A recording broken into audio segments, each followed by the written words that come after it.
మంగళగిరిలోని టీడీపీ కేంద్ర కార్యాలయంలో ఈరోజు నిర్వహించిన పార్టీ విస్తృత స్థాయి సమావేశంలో సీఎం చంద్రబాబు మాట్లాడుతూ ప్రస్తుతం రాష్ట్రంలో వ్యవస్థలను గాడిలో పెడుతూ టీడీపీ జనసేన బీజేపీ సమన్వయం చేసుకుంటూ ముందుకెళ్తున్నామని వివరించారు. ఈ సందర్భంగా మంత్రులు, ఎంపీలు, ఎమ్మెల్యేలు, ఎమ్మెల్సీలు, నియోజకవర్గ ఇన్ఛార్జీలకు చంద్రబాబు దిశానిర్దేశం చేశారు.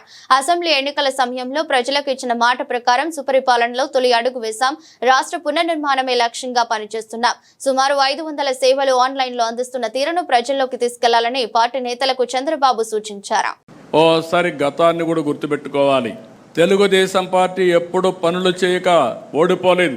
మన పార్టీ పెట్టినప్పటి నుంచి ఈ రాష్ట్రానికి సంక్షేమం అందించిన పార్టీ, సంక్షేమాన్ని ఏ విధంగా చేయాలనో చేసి చూపించిన పార్టీ తెలుగుదేశం పార్టీ. ఆ నాయకుడు నందమూరి తారక రామారావు గారు అనే విషయం మనం గుర్తుపెట్టుకోవాలి.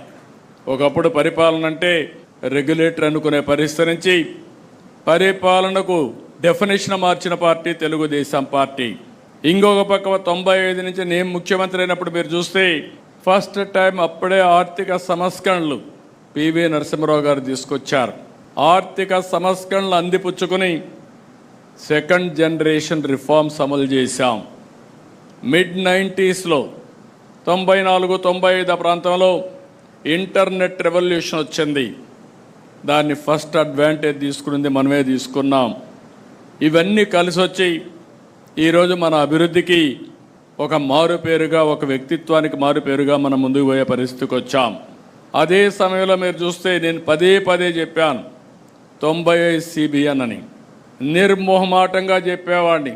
తప్పులు చేసిన వాళ్ళకి క్లియర్గా చెప్పడం, అదే మరి ఏ అధికారి తప్పు చేసినా క్లియర్గా చెప్పడం,